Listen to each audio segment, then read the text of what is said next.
What's up, guys? This is Corey Baker from Baker Forge and Tool. In my business, we do tons of heavy grinding every single day, and we needed a grinder that could take abuse and keep on trucking without slowing down billet production. The AmeriBrade variable speed 2x72 is just that. All heavy-duty parts and framing with well-thought-out accessories that are easy to use and not bogged down with lots of tiny parts. By far, the best accessory item that AmeriBrade sells is their surface grinding attachment. It is absolutely foolproof and the best in the industry. With quick-release magnet system, there is no prying your workpiece off the platen. Very fast to slap a billet or a knife onto the table, engage magnets, and start surfacing with precise increments. On top of all of this, their customer support is outstanding. Eric and Kevin are always available and fast to help with any situation. If you're in the market for a top-of-the-line grinder, or maybe just an accessory to add to your existing setup, go to AmeriBrade.com and use the code HUSTLE100 for $100 off any grinder package. All right, next up, the Hustle and Grind Podcast.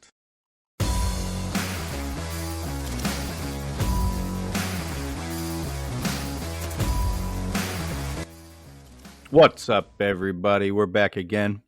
Pre-Blade Show episode today. You got me, Ryan Chadbourne, Knifeworks, Noah Bloomberg, the Aniot River Forge, and Bkohn, St. Coney's himself.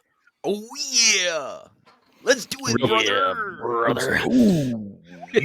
Cream of the crop. The cream that rises up to the tippy top, brother. I got you for 2 hours, brother. I don't know why the hell.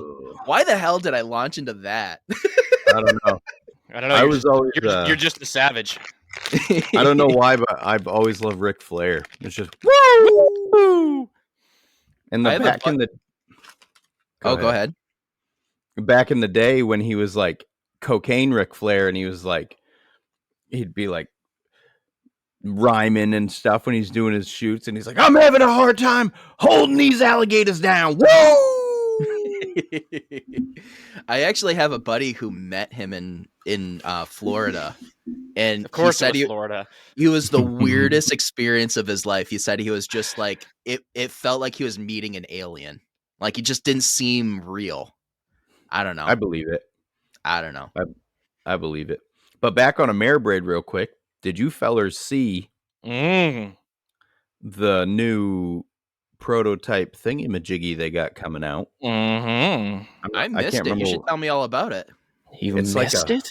It's a multi-tool chuck for like a flat disc. So like you mount your motor in this frame that they've built, and it's a flat disc with a work rest, or you tip it up and there's an attachment for a spindle sander. There's an attachment for a buffer. There's an attachment for a diamond wheel. Yeah. Those of you that are part of the creme de la creme, the wonderful people who support us on Patreon, already knew that this was coming because we talked about this in the after show when we had Eric and Kevin on. This was their one product that they were hoping to have ready for Blade, and they're going to unveil it fully at Blade. So if you're going to be at Blade, go check it out. Basically what it is, it's a direct drive rotational whatever the hell you want tool. Everything from like a disc sander, disc grinder, to a spindle sander, and the quick change coupler that they came up with is freaking genius because you can take it from a disc grinder to a spindle sander to a buffer, whatever you want, literally in seconds. Like it's that fast. It's threaded. There's not like slick thing. It's not like a set screw that slides onto the axle shaft of the motor that, they get stuck or stuff gets in there and it's hard to get them off, or the set screw strips. It's a threaded chuck. Almost looks like a drill chuck, and it just threads on. And then when you want to switch it out, you unthread it and put on the next one and thread that on. Genius. That sounds like it'd be super convenient, that quick change, because I've always wanted to get a disc sander like that Vander sander or whatever it is. There's a couple of them out there, and Vander sander is the one that I know. But being able to have that quick change, that's a game changer in itself. Yeah, and you're buying like 8 tools in one. Wow. And because it's, you can buy it with a 3-phase motor that they sell with it already fully assembled, just like their regular grinders. So we're talking variable speed on all of these different tools. Yeah. Wow. I mean, we all have tiny shops or not nearly large enough shops. So having the ability to have one tool that you spend some money on turn into multiple tools that you can then, use to leverage to make better knives, better whatever the hell you make. That's key, man. That's huge. Yeah, buddy. So, Those so, guys know what they're doing. so kind of on that same note, not really, I guess, but everybody knows I think dicks are funny. And Is this remotely on the same note? Solid because segue. it's linked, it's like shop equipment. So if you listen to the Brodown Showdown, you already heard that my brother and I were discussing me getting a plasma table. It's okay, Bkohn. You can sneeze, bro. I'm so used to just hitting the mute button on the Rodecaster that I just immediately did that and forgot that I don't have the Rodecaster hooked up. My bad. We're a Fleabag podcast. It's okay. Well, So apparently anyways, I'm the Fleabag here. Richie he just started renting a big shop space. It's going to be like an office for him and his wife and a gym and stuff. It's a tax write-off. But that's where the Brodown studio is going to be. And he was like asking me about tools I want. And I said, I want a plasma table. And he didn't know what that is. So we looked it up. So we went online. We were talking about the Langmuir. And I was looking at the Crossfire Pro. And then I got to looking at the Crossfire XR, which is the next step up. Ooh. And it's like $8,200 by the time you get it to your door. But you can fit a full 4x8 sheet of metal on it. Like the Crossfire Pros, I think it's like 4 feet by 30 inches or something like that. And then we got to talking about what other things can we cut on this table to make money. And so I think it was me, but we were talking about dick-shaped Christmas ornaments. I love that that's where your mind went. So, because it's funny stuff. So I just recorded an episode of the Brodown right before I sped home and hopped on here with you guys. And we went into pretty detail about it because before the show, I'm like, I don't know about you, but I can't stop thinking about selling dick-shaped Christmas ornaments. I don't know about you, but I just can't stop thinking about dicks. And he goes, me too. I think we're on to something. So I went on and I bought the domain name to dicktrinkets.com. Okay. That was available? Yep. Wow. Well, think about all of the Bachelorette things. There's so many. I just don't imagine too many people wanting to put a penis on their tree, though. That's dude, they're funny. Well, don't get me wrong. Don't get me wrong. I think they're funny too. I'm just wondering about people's Christmas trees. I don't know about that. That's what I'm saying. That's all I'm saying. I was going to enlist you and our buddy Adam in the research development part to design dicks for us because you both are dick drawing connoisseurs. So we're talking about not just dick shaped Christmas ornaments. We're talking about dick shaped pry bars, dick shaped bottle openers. Maybe coasters with laser engraved dicks in them. This is going to launch me into a whole rant about the former owners of this house I just got. Oh, no. What else did you find? No, this isn't what I found, but this is what I learned from the neighbors who are good friends with them. Okay. So, speaking of dicks and Christmas trees. So they would have, because they didn't have any family, or maybe they didn't have any family that accepted them or whatever it was. Basically, this house for Christmas turned into a Christmas party. And so basically it would be all of the homosexual people around in the area that they were friends with. And then the neighbors would come over, and basically they had this really elaborate, really gourmet dinner party situation. But the neighbors would say, they would come over every year, and they would be normal for the first little bit of it. And they'd have dinner, and they'd look around, and, there's this giant Christmas tree, and, they were looking at all the things and they're like, oh wow, that angel, what the hell is this angel on this Christmas tree holding? And it's, a 6-inch dildo that this Christmas tree is holding onto. And then they got looking at it a little bit closer, and every ornament, every little thing on the Christmas tree was dicks. But they did say that after dinner they had to leave relatively quickly because it would just devolve into orgy. Yeah, see, you're going the wrong direction with this, Bkohn. This is supposed to be funny. We're not making dildos. But here's the thing, like, there's a market for the dick-shaped Christmas ornaments. Like, you're not crazy here. Yeah, and they could be funny, and we could like laser engrave funny things on them, or like we could do like boob coasters. It doesn't all have to be dicks. But do you guys think we're onto something here? I already bought the domain name. I wanted to get in on it on the ground floor, make sure I had it. How much was that domain name? It's like $10 a year. There you go. Shit, why not? Yeah. Pack of cigarettes is $10. I was like, it's worth it. Yeah. I'm speechless. I figured you'd be like gung ho, like, fuck yeah, that's a great idea. I'm sorry. Bkohn's story really put me off. I'm a little. Let me tell you, when we moved into this place, we destroyed everything that we like. Most surfaces we threw out, replaced, and then bleached everything. Man, Did you go through the house with a black light? No, God, no. We've painted and put floors down, so if there is black lightable surface, it's already been covered. But I don't want to know, man. So, do you guys think this is a good idea? I mean, there's a lot of market out there for like goofy dick-shaped items. I mean, I came up with the idea because of the guy. You know what a charcuterie board is? Yeah. Uh-oh. There's a guy on Instagram who makes charcuterie boards. Okay. Is he really? Yeah, they're dick-shaped charcuterie boards. He's busy as a motherfucker. I'm sure he is. He's got employees and everything.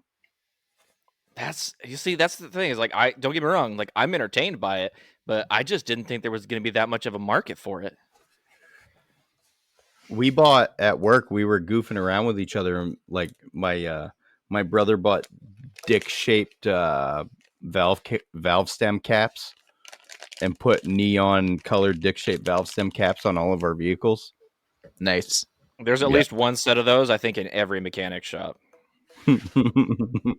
See, that's the thing, though, is, it doesn't seem like, well, who the hell is going to buy that dick-shaped whatever?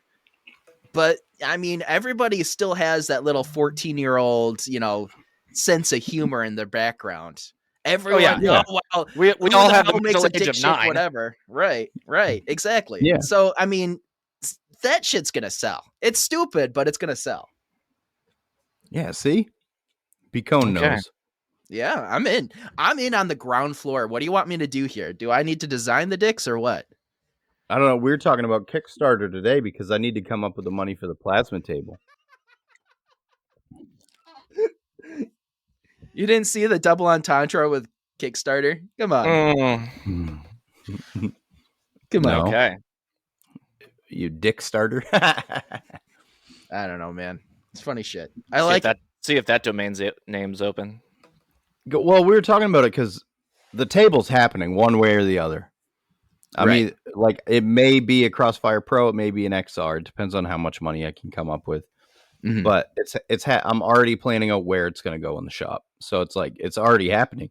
I might as well brainstorm other ideas to make money off the table.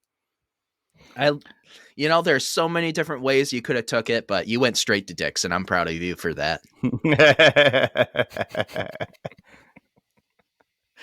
Yeah, my one of my buddies, he does he has a metalworking shop, and he has a plasma table. He spent more than Crossfire Pro money on it. And he does a lot. His main business is he builds like these really elaborate gates and stuff. And anybody who follows me on Instagram has probably seen me sharing some of his posts and stuff in the past because he does some amazing work. No blacksmith or anything like that. He just strictly does like metal work, CNC, that kind of stuff. And for a while there, he was doing like these, like, have you ever seen like the F-bomb bottle openers? Oh Where it's yeah. the shape of a bomb. So he did like a run of those and stuff, but he ended up just getting so much into like the larger stuff, like gates, like, and he actually does what are like stump splitters or stump rippers. I can't remember exactly what they're called, but he makes a lot of those out of this, these giant, super thick like AR 500 steel stump rippers that go on heavy equipment. And he does heavy equipment. I think he does some heavy equipment repair, just welding and that sort of stuff. He's the kind of welder that us bladesmiths look at and are just kind of like, oh, so that's what a real welder looks like. But yeah, he does some amazing stuff, and I mean, you can do anything with that plasma table. I mean, Yeah, see, possibilities are endless. well, and I mean, you're talking about like all the different like trinkets and stuff you can make. Like he made me a like a Chevy bow tie bottle opener. He did those F-bomb bottle openers. We have is it called, a monogram, where it's like a big B for our last name, and then the last name written through the middle of it. We got that up over our fireplace that he made for us. So just cool stuff like that. I mean, dicks as well, of course, but there's all forget the different dicks. Come all on. different kinds of other stuff that you can do. Well, like you'd buy that stuff for your buddy. Like if he's a Ford guy, you'd have a Ford logo that was a dick. Yeah, exactly. And you know what I mean? Or like my coworker that passed away a few years ago, he had a 3D printer and he made me a Snap-on logo where the wrenches are dicks and it says strap on. Yes, I've seen those before. That's pretty funny. Mm-hmm. All the Snap-on haters seem to think that is like a very original and very funny joke.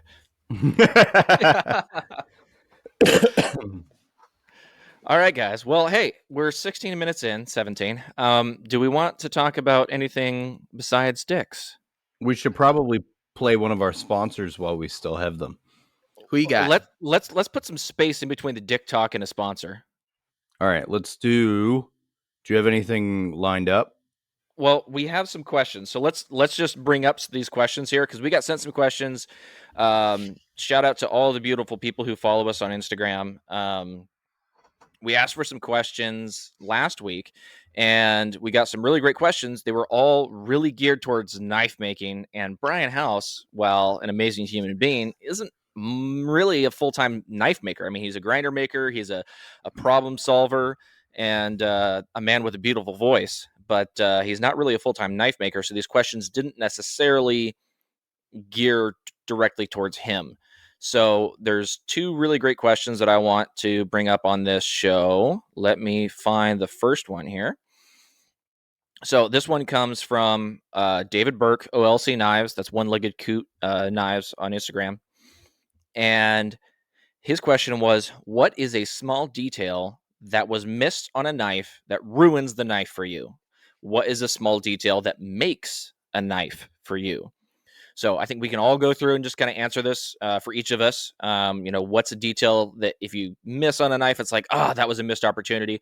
Or what's a very small detail that on every knife that you notice, and that's just kind of what makes the knife for you? And right after this ad, we'll go ahead. We'll start with Bkohn, and we'll go through and get everybody's answer on this. That was your cue to play the ad. Oh. Hustle and Grind is sponsored by Maritime Knife Supply. Whether you're looking for steel, abrasives, handle material, forges, epoxy, or anything for making in general, Maritime Knife Supply has you covered. And in the US or Canada, they ship faster than the great Cobra chicken goosesses that their country is known for.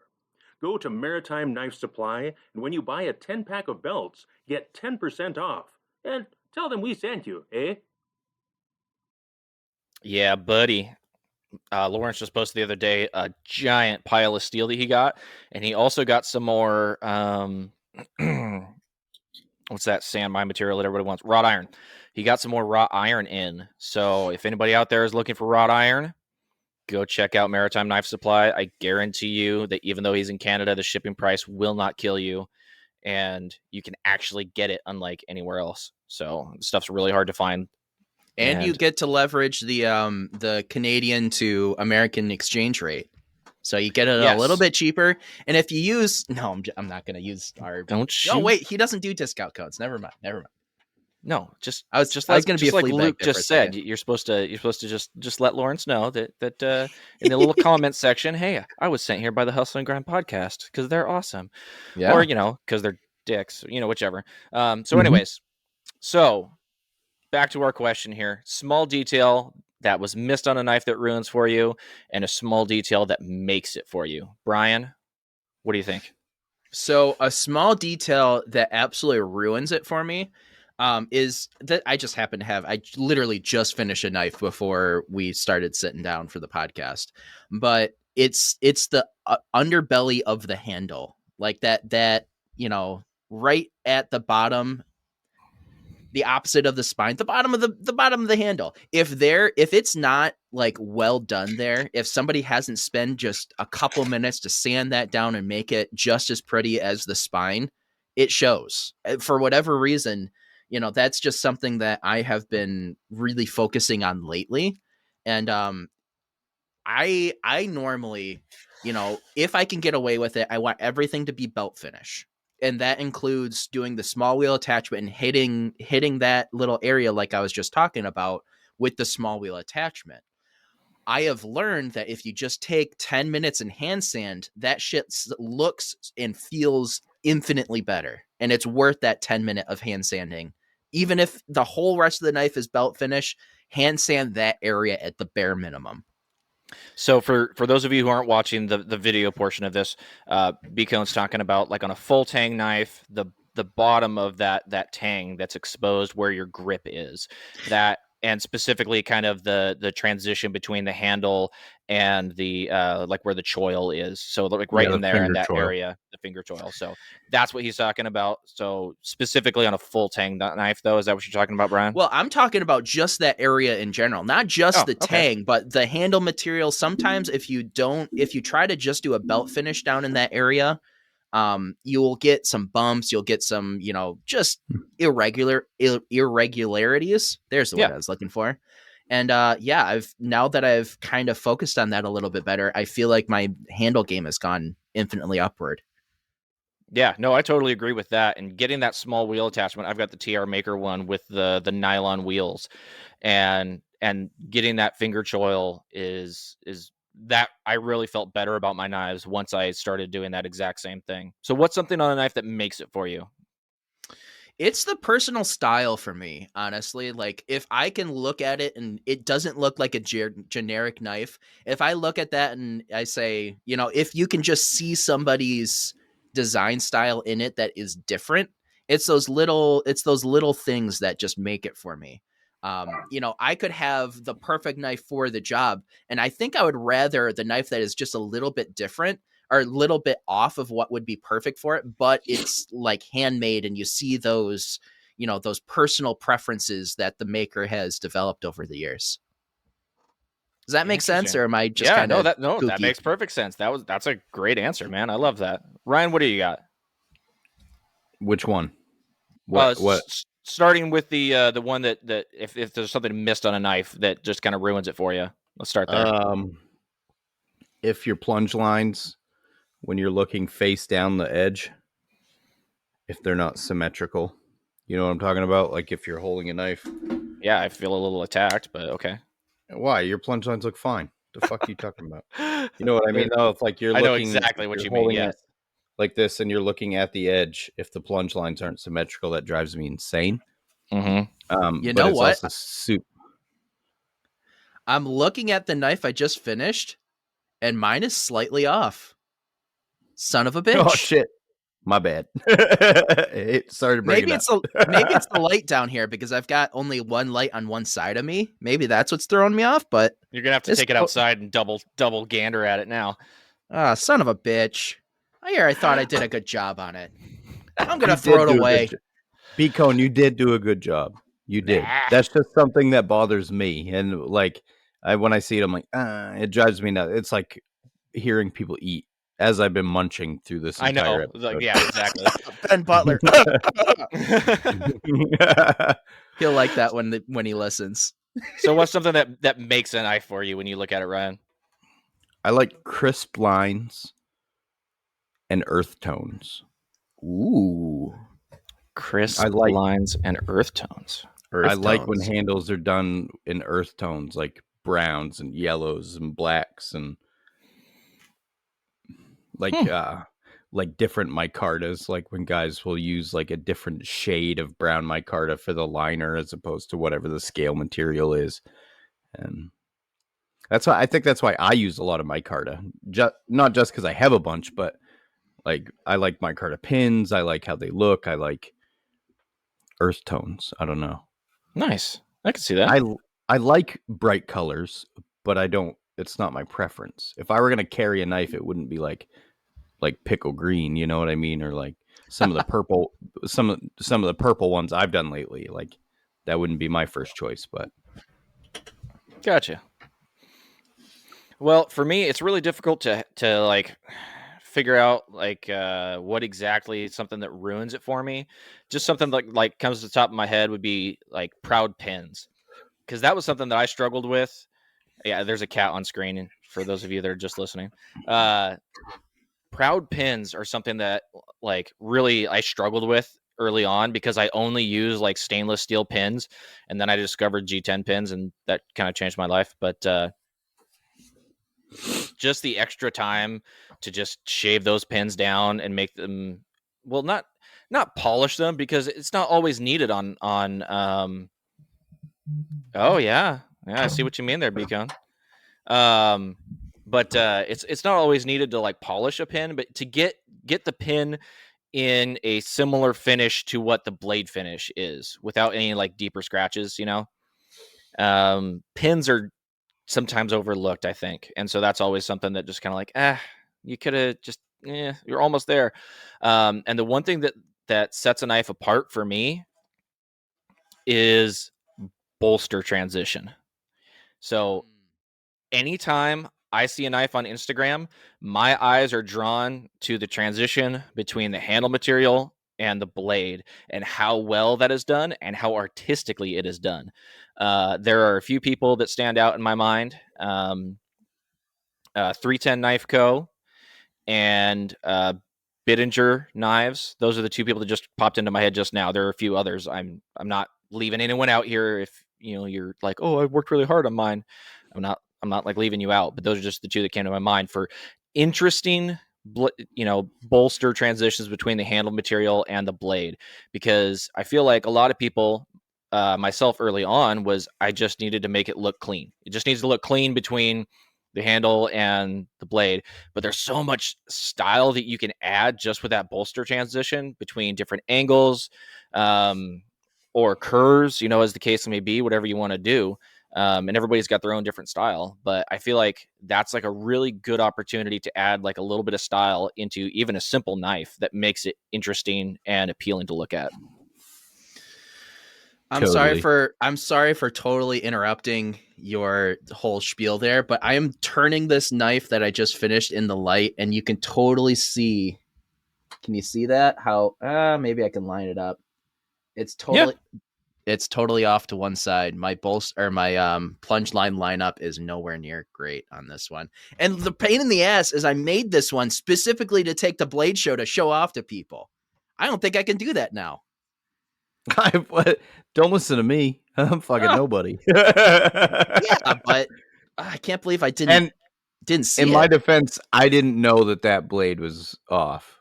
So I was just stating what I have like on my knives. So it gives me a pet peeve or like a tick is that the proud pins, Noah. The only time I like proud pins is when guys leave copper quarter-inch pin stock long and they peen it over. And you Yes. get that like hammered textured. I like that. But proud pins is a bitch. That's why I don't use metal pins anymore, especially stainless, because they're fucking hard. Yeah. I've had to, you Well- got to take like diamond files to them to get the proudness off. Well, there's a couple different ways you can go about it, and the handle material can be an issue with that as well. Like even stabilized woods, if it's a soft wood, it grinds different. Like let's say you had some redwood burl versus some freaking like bog oak. that stuff is freaking solid when you're grinding it versus that redwood burl. You're going to grind right through that stuff if you're grinding it the same way that you're going to try and grind some bog oak. And so that's going to have an effect on how your pins stand out. And then also how fine you take your grits up on the grinder before you switch to hand sanding on your handle material is going to have a big effect too. Because if you're grinding on a flat platen or a wheel, that has that stiff backing so that it's going to grind the pin and the handle material the same way. And then you switch to something that has a soft backing, like, I don't know, your thumb or a sanding stick with a pad on it. It's going to grind away everything around that harder material faster. But what I've done in the past is if I do come across that where, let's say there's a spot where I can't get to it on the grinder, and so I have to hand sand it, like when my hollows that I do on the sides of my handles, what I'll do is I'll go back through with a little Dremel with the little barrel sander on there and just grind down that proud pin and then buff it out, and you can get it nice and even without messing up your sanding that you've already done. I've had like stubborn scratches and pins, and I'll run a slack plat, and I'll just take my finger from the back of the belt and put pressure on that pin. It's because you like danger. You are a badass. God it works damn. fucking great. Well, you don't run a slack belt at 100; it's at like 30. Yeah, still. You're just gently touching it. You're just now imagine pressure on the pin. Imagine you're doing that with sleeves on, and all of a sudden you're reaching around and your sleeve gets caught. That's a good way to lose a finger. Kick the belt. You're overthinking it. Ryan, you got to understand.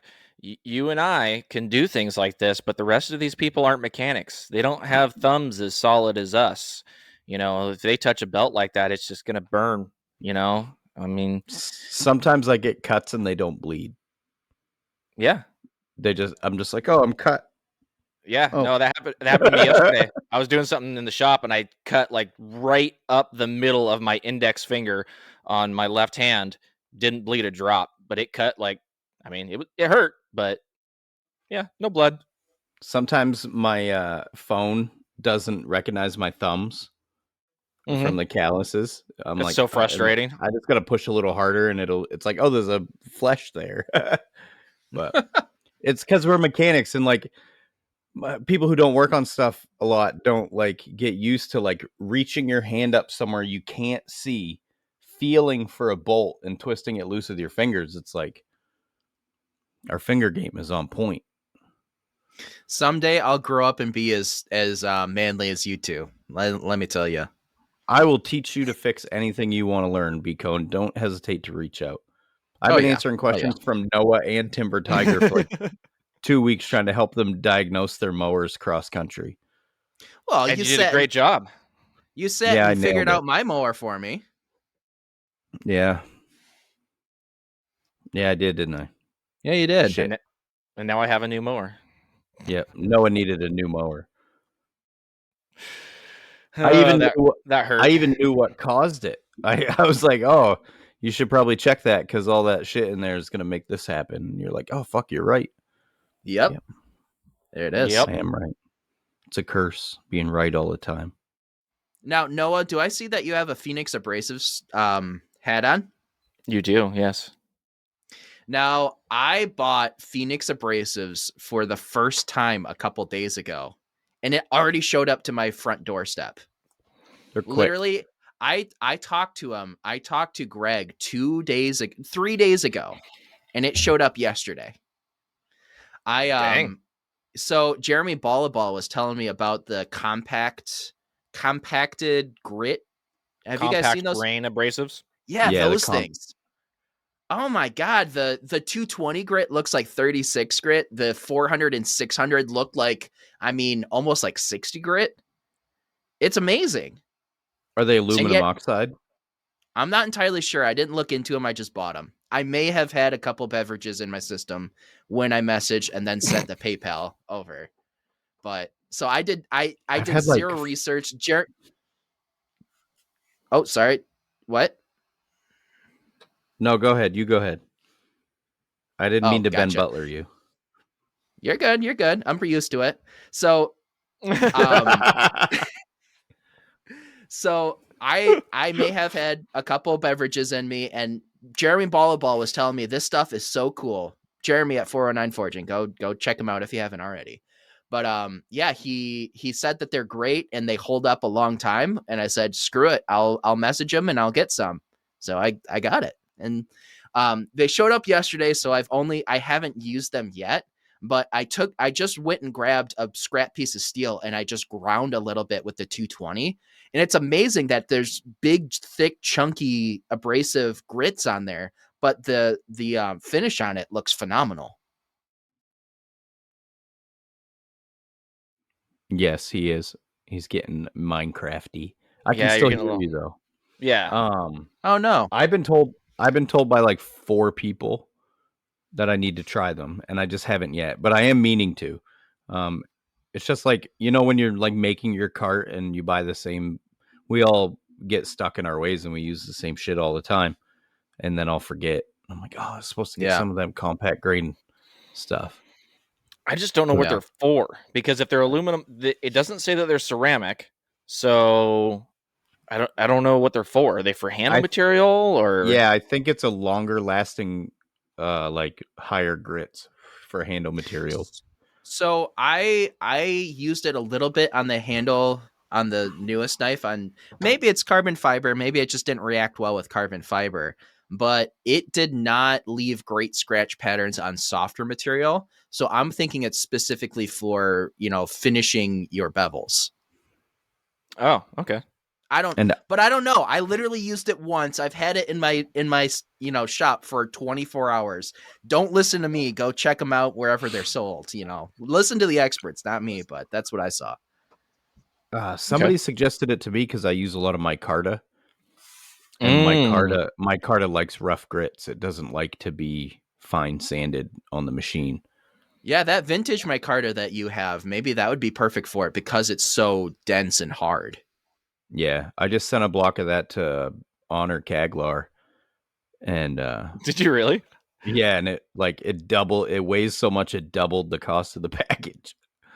Because he Dang. was asking for cherry burl, and I've got fucking so much of it. I sent him that big 4x4 honker chunk that I had. I cut it in half and I sent him that.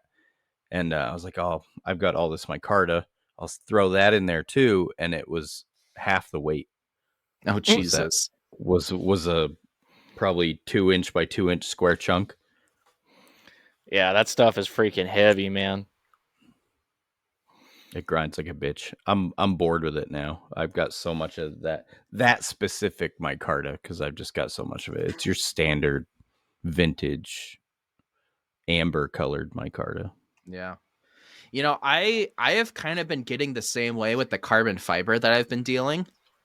Like, part of me thinks like, oh, I'm doing another carbon fiber knife. But then you finish it up and you take it to the sun, you look at it, it's like, oh wow, that is kind of pretty after all. I don't know. Yeah. I'm way over black G10. I'm just done with it. I'm so over it. Speaking of, how are those recurring orders going? It's like they haven't. So there's 2 types that I do. There's the ones they use for table stock, and those are the big 50 knife orders, and they Right. only put those in when they need more. And then they'll send me like special engraved ones they sell in their gift shop. So they're like, we need this 2 with this name on it and 3 with this name on it or whatever.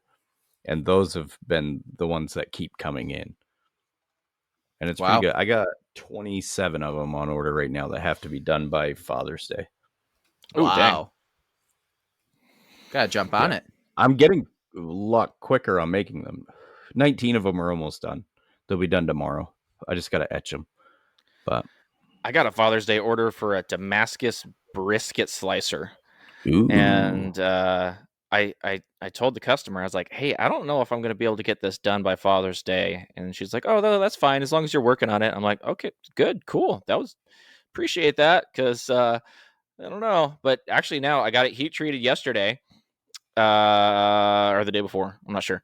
And, I think I actually might get it done. So if I can get the blade mostly finished before blade and then just do the handle and everything afterwards, it's a totally new design for me. I've never done anything like it. Normally on all my knives, I do, like, let's say like a chef knife.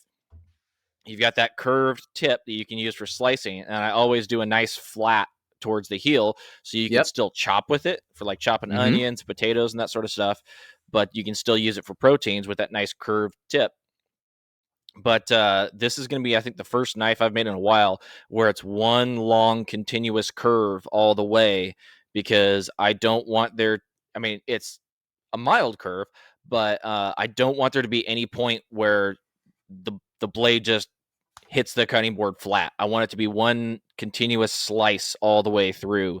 I'm not a pit master. I don't know a lot about it, but this is just kind of what I came up with, and so it's been kind of a fun project. So it's some okay Damascus. It's not my favorite Damascus I've ever made, but it was fun.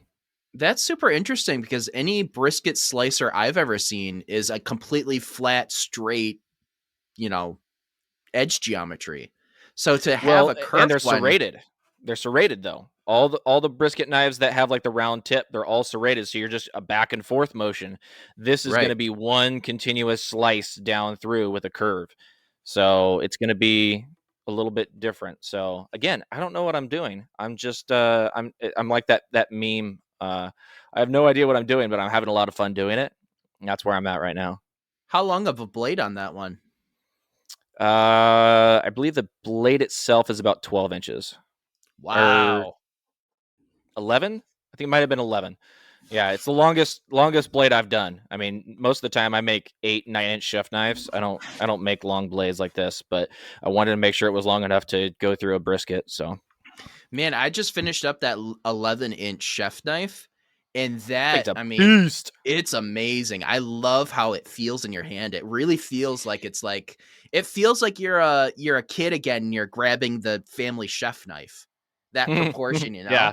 Does that make, like it totally like filled me full of like oh my god, this is so cool. Like almost like a, youthful wonder. Boyhood joy. Yeah. I sent off 2 short swords and a Magna Cut machete. Oh my god. To Tortuga to heat treat for me because my oven's not long enough. I gotta lay off these snackaroonies. I was gonna say, you got the munchies there, buddy? Like, I haven't eaten all day, and I did the bro down right before this, and that's kind of like we bro down before the bro down. You know what I mean? Yep. I hear some you. turkey shadow puppets there. You know what I mean? I've never heard that. That's a good one. That is good. That makes perfect sense too. Well, you guys, it's been a little while since we've played some games. I have a little bit of fake news, and I also have some this or that. Which one would you guys rather do first? Let's do this or that to start. All right, Ryan, play us in. A little bit of this and a whole lot of that. Would you rather fly in a submarine or swim in an airplane? Would you rather be a reindeer? Would you rather surf a wave of Kool-Aid or snowboard a mountain of Dippin' Dots? Would you rather fly or be able to breathe underwater? Would you prefer the ability to stick to walls, or would you rather shoot spaghetti from your fingers?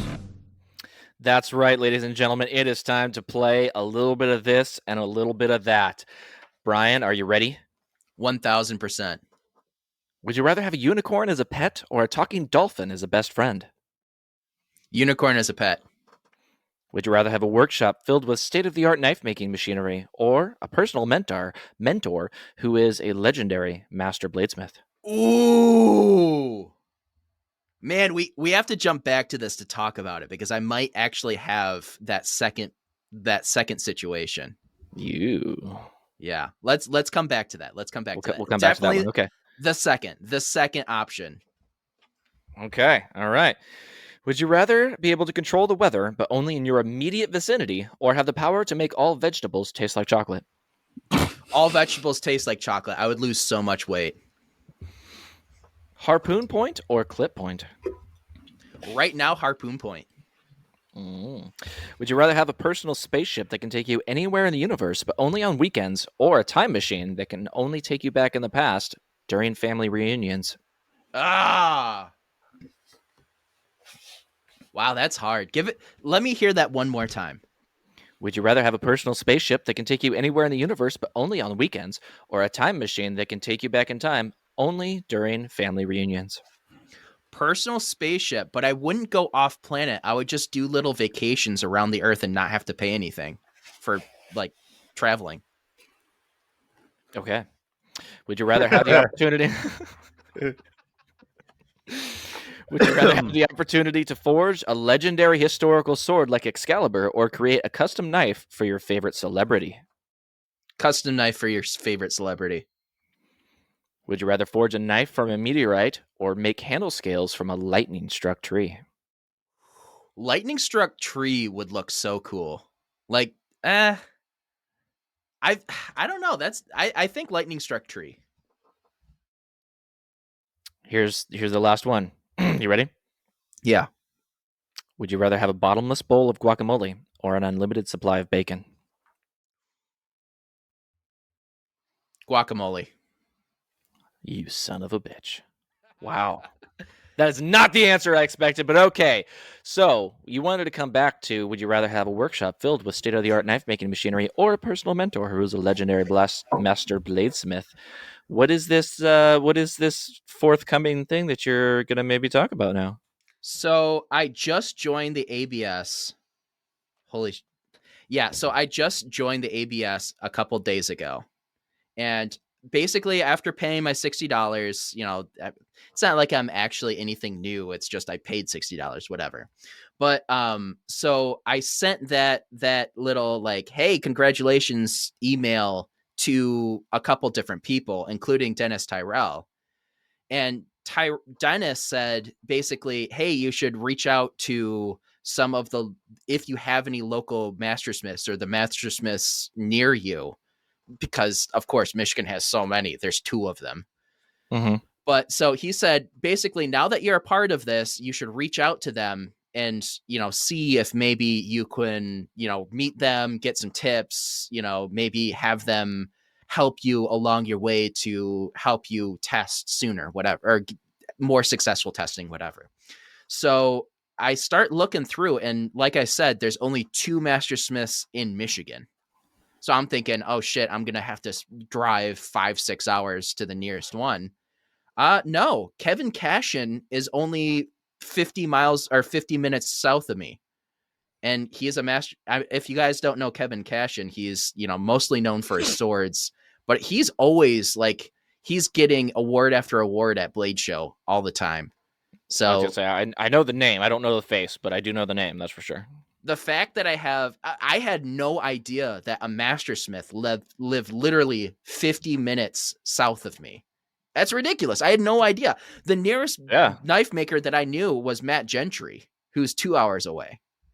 Jeez. And no shade on Matt Gentry, but he's not a mastersmith. Maybe I can get in league with Shots fired. Shots fired. No. Matt Gentry is like me. He's a stock removal guy, right? Yes, he is. Oh, that's true. Okay. We are discriminated against, and they don't allow us to get the master title. Where can you get a master title for bladesmith being a stock removal guy? You can't. You have to forge. You have to forge, right? But it's bullshit. Bullshit. I know we said shots fired. We all know I have a huge respect, and everybody has a huge respect for Matt Gentry. Like, I'm not trying to throw shade. I know. Let's squash that right shit. now. Dude, those hog splitters he's doing, that monster fucking hog splitter. Yeah. I'm like, how did you heat treat that, dude? That thing is fucking huge. Well, did you see in the video that he put out? No. He almost burnt down his shop. No kidding. I didn't see that either. Yeah. If you watch his first one, the I think it was the fantasy challenge video that he put out. Mm-hmm. He put it in his even heat kiln, and he pulled it out and tried to quench it in just like a vat of, like, it wasn't even a huge thing of oil. And so basically he pulled it out and he went straight down and quenched it. And the oil just burst into flames and like splattered everywhere. And in his shop, he has, of course, it wasn't a perfectly clean shop. So like sawdust started catching on fire, and like, it just looked like a huge inferno. But what you don't know is if you look straight up from where he was standing, he had a bunch of vintage fishing rods. Oh, So a Oh. lot of those, I mean, I haven't seen it, but from what I heard, a lot of those got a lot of damage, and like the plastic and the reels all, melted together and stuff. But Bummer. man, and then of course he ran outside and took it outside as quick as he could and put Sure, out the yeah. fire. But imagine, like, all of a sudden you think you're doing something great, and all of a sudden, like, your shop is damn near on fire. damn. I quench outside my shop. I'm super like paranoid about all that kind of stuff. So I've got a metal 5-gallon bucket full of quench oil, and I take that and I carry it outside, and I have my oven is as close to the door as it can be, and I just take 2 steps, grab the knife out of the oven, 2 steps straight into the oil, and that way all any kind of ensuing flames can be outside. And I also have a fire extinguisher on every available surface. So I've got one on my main table, I think I got 2 on my workbench, one specifically for my welding cart, and then one over by my grinder. So I've got fire extinguishers everywhere because I'm paranoid. I have 2 quench tanks. They're both ammo cans, but one's a giant square. It has like 7 gallons of AAA in it right now. Wow. Yeah. And I could probably fit 2 more gallons, so it's pretty big. And then the other one is a deep mortar can, but they both have locking lids. Yes. So if they flash, I can just slap the lid down and lock it, and it's like boop, puts it out. I have the lid for my metal bucket, and it's a metal lid, so you can just slap that on there. It doesn't lock the way that an ammo can does. I used to use ammo cans, but it wasn't enough oil for me, so I currently I didn't use have a big one like yours. And I speaking of currently use- Ameribraid, Oh, Go ahead. Ameribraid is coming out with a quench tank. oh, that's right. Yes. I can't remember how many gallons they said it is, but it's 24 inches deep. Wow. Yeah. And it also has a quick close lid and everything on it as well. So yeah. Yep. I didn't mean to cut you off, Bkohn. I'm sorry. I know. I know that happens. What I was going to say is I also use ammo cans. I'm still in the ammo can phase, and I'm really looking. So I've never been to a scrapyard and like gone and grabbed scrap and whatever. I need to pop that cherry because I need to find some sort of large tube steel and weld up a much larger, quench tank, because this little ammo can is pissing me off. Well, we have a scrapyard here that sells stuff by the pound. Yeah. So you go and people will scrap motorcycles or whatever, and they leave it whole, and they let you go walk around the yard. And if it sits there too long, they fucking crunch it and send it off. But I bought a pedal start moped for $50. That's awesome. Yeah. It was like a old Italian, and you really had to have some leg strength to get that thing up to speed enough to start it. But you'd hold the clutch down and you'd pedal it like a normal bike and let the clutch go, and it would and take off. I'm sure How you long looked did really it take you cute to get riding it that. going? Not long. Yeah. Of course But when not. You're a small engine mechanic.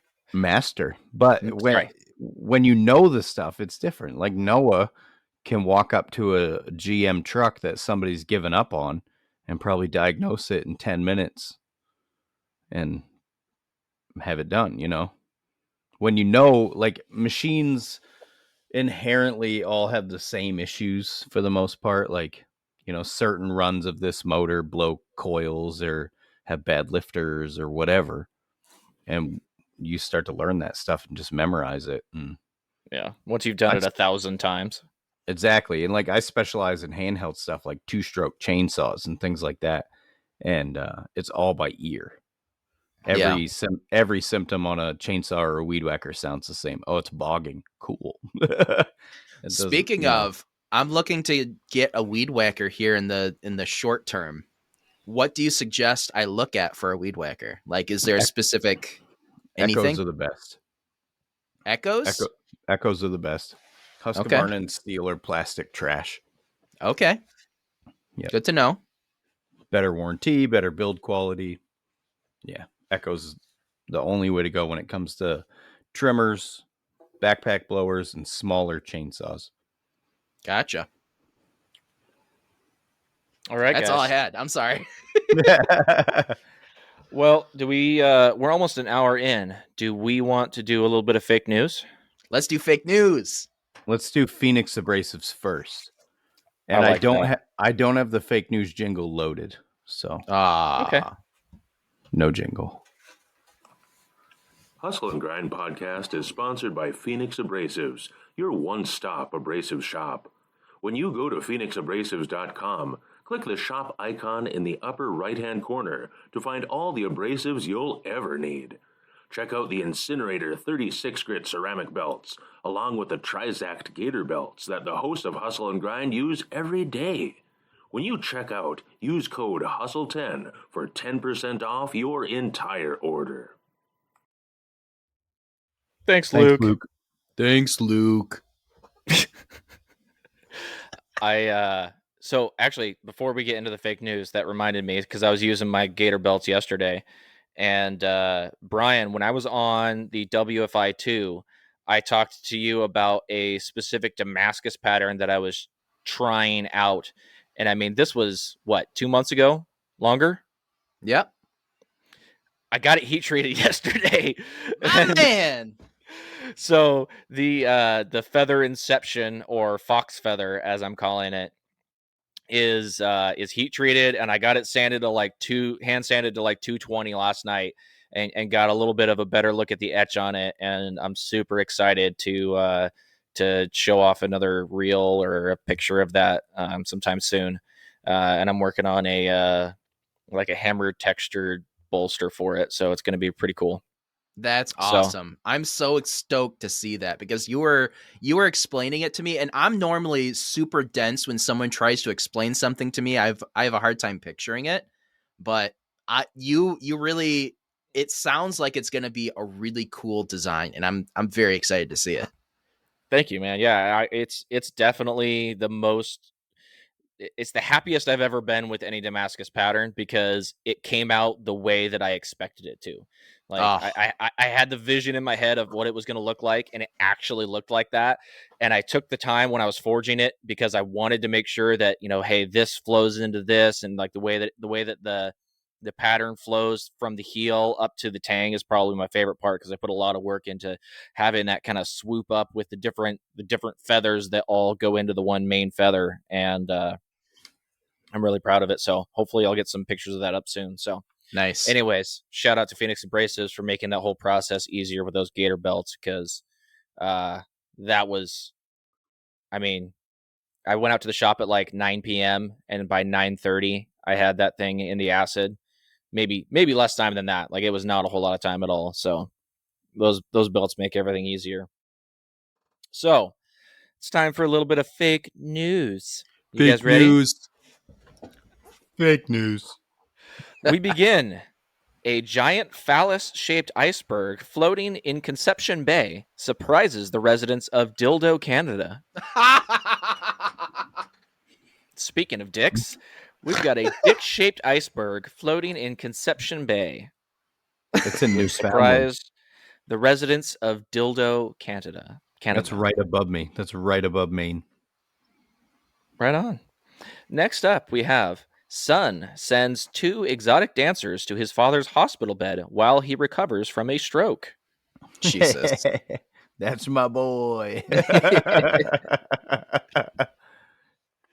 And finally, we have Florida man arrested in connection of parking garage collapse after giving homeless people pickaxes and telling them there was a lost stash of crack. Okay. All right. So the first one, the fact that Ryan said that is right north of them, that the fact that there's a Dildo, Canada is ridiculous all in itself. So is that an actual town, Ryan? Dildo, Canada? Have you been there? Yeah, I think it's in Newfoundland. Now, can you say that there is a Conception Bay? Do you know that much? Actually, I'll just Google it. Is that allowed? Is that allowed? I don't think you can't Google it, because then you'll see either the real or the fake story. It'll come up immediately. I know that come there up is immediately. That's where you screwed up. That's a real story. Boom. First one's out. I didn't say I that. know that there's a town named Dildo because I was on Google Maps looking at Newfoundland just for fun. As Because you I do. was Yeah. bored and I was like, it's right above me. Let's see what's up with this place. And I was like, honey, there's a town called Dildo. She's like, you're an idiot. And I was like, oh, okay. Okay, so that one's out. The So Florida man with the pickaxe. That I feel like that's a red herring because the Florida man or fraud. I feel like that's the red herring. I think that's the one that I'm gonna say is the fake. Is the fake news? I don't know. That's the most believable one. That's why I think it's a red herring. Oh yeah. See, What do you say? Just because there is a town named Dildo doesn't mean that story was real. And I like how nobody's questioning the fact that a son sent 2 exotic dancers to his father's hospital bed. Everybody's like, "Yep, totally." Yeah, no, Yep. that's every other Tuesday. That's no big deal. Yep. I'll go with Bkohn. I'll say the pickaxe crackheads is fake. Fake news. All right, you're sticking with that. Both of you, final answer. Yep. Well, freaking done, guys. Good job. Nice. And Bkohn, you were absolutely correct with that red herring because the story that I originally saw, which was a fake news headline, said New York man. But Nice. I was like, no, we're going to change it to Florida man. It's already fake, so I can change it, so it doesn't really matter. And yeah, so there really was a giant phallus-shaped iceberg floating in Conception Bay, which surprised the residents of Dildo, Canada. That's hilarious. And Yeah, then I was obviously, right. It's a Newfoundland. Nice. There we go, guys. I think that was probably the most successful game of fake news we've ever played. Maybe Well I'm just too good at like overthinking everything. Shout out to my childhood trauma for giving me the ability to overthink things. Thanks, Dad. Oh shit. Good stuff, guys. Well, hey, Ryan, do we want to shout out our patrons and then head over to the after show? Yeah. Let's do it. Close this. Open this. Do I need to pull out the trombone and play something or what? So, just so you guys know, I don't think we talked about this before when we started recording, but next week, obviously, we're all going to be at Blade Show. So next week, we're going to try and bring you guys a very special Blade Show edition episode. We're going to try and get multiple people on. So we're going to be at Blade Show. We're going to be staying in the house, and we're going to try and do. We're bringing our computers and our mics. We're going to try and interview just a couple people. Probably keep the topic pretty close on Blade Show. Give you guys an insight into what everything is like at Blade if you're not going to be there. If you are going to be there, hit me up in a DM. Let me know where we can meet up. And I'd love to meet anybody who's a listener of the show. And especially, obviously people that I talk to all the time on Instagram, all you guys in the community, I'd love to meet you guys and say hi. If you're going to have a table, send me your table number so that I can come visit you, because I know you're going to be strapped to that table all day, all weekend, really. And I would love to see your guys' work. So, hey, everybody, the things that Noah just said, me too. yeah. Yeah. I'm just going to wander. Yeah. And if I find you, I find you. Honestly, that's the way to do Blade Show. Is it? Maybe have a couple different people that you absolutely need to see, but everything else just play by ear. Yeah, you don't want to play by eel. Those things are slippery. I don't know what the hell happened just there. Drink half a Blue Moon and all of a sudden my tongue's slipping. Woo! Lightweight. Pinkies up, boys. There it is. Bkohn's a cheat date. What were we doing? We were looking at the patrons, man. Oh, yeah. Oh my Thank God, you. are you high? I am. We went over this. We got Reese McVicker, James Buck, Matt Bicker of DIY Europe, Matt Baldwin at Baldwin Blades, Crosspeen Forge, Ameribraid, Travis Haynes at Bird Forge, Colin Hayworth of Hayworth Handmade, Jeremy at 419 Forging, Jeremy Ballaball, Wood by Moeller, Alexander Sloat of Devlin Forge, Brian Hunt at Hidden Rose Forge, Will from Maine, that's Spruce Hill Studio, Brian Bkohn, thank you very much, Bkohn.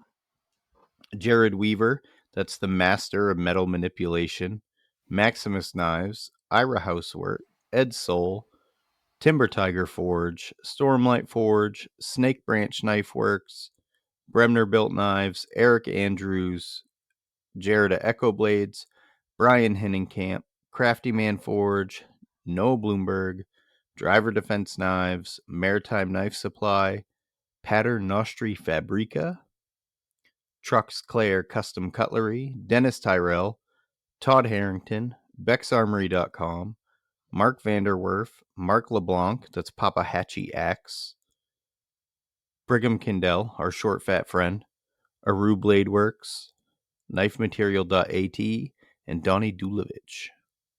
Nice. Thanks, everybody. Good group of guys, honestly. You're all just a bunch of beautiful people, and we love you all. Beautiful, beautiful bastards. Yep. What does Honor call their patrons? Bitches. Bitches. I wanted to. What was he doing the other day? Where he read off Toby read off the patrons, and then he slagged them off.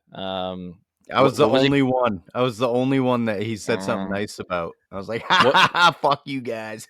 What was he calling? He called me that too. What was it? I can't remember what he was calling. Wankers? Was it prick or wanker or something like that? Prick, yeah. Yeah, I was honored by that title, so that's totally fine. Some sort of British Yorkshire insult that we don't understand. But he said he's the only one he said nice shit about was me. I was like, hey. Oh yeah, that's actually that's gonna be my new co-host. Sorry, Toby. Yeah. He's like, sorry. Oh, my next co-host. I can't do an honor voice, so I'm not even gonna try. Yeah, we're gonna do the Fire and Grind podcast. Nice. All right, nice. I'll find something else to do. It's fine. I get it. All right, guys. Well, hey, thank you all for supporting us on Patreon. We're gonna head over to the after show now, and all those lovely people that we read out are gonna get to listen to it. And if you would like to become a patron and listen as well, you can go to patreon.com/hustleandgrind. And for as little as $1 a month, someone will die and you will get to listen to some more content. So thank you. All right. You and Toby could do a show and call it the Hustle and Steal. Okay. All right. Yeah, it doesn't have as much of a ring to it, though. I like yours better. No, Fire and Grind is way better. Fire and Grind is lit for sure. I was told that episode with me and Honor, I think you said it, Noah, was just like the Bro Down Showdown, but with British Richie. Yeah, exactly. Yeah. Yep, pretty much. Nice. But, all right, guys. Everybody. Well, I hope you all are out there hustling and grinding and have a great week. I hope everyone had a solid Memorial Day, took some time to reflect, had some good time with family and friends, and ready to push on through this next week. And hopefully a lot of you are planning on heading to Blade, and we will see you there. You're done being Fire Pits, piece of shit. Get back to work. Get back to work. Oh, yeah. I forgot about that. We know you're working if you're listening to this. There's no way you'd listen to this on purpose unless you had something else better to do, like work. So we know you're working while you're listening, and we're proud of you for it. Yeah. Good job. In case no one else told you today, good job. You are enough. Bye, everybody. Bye.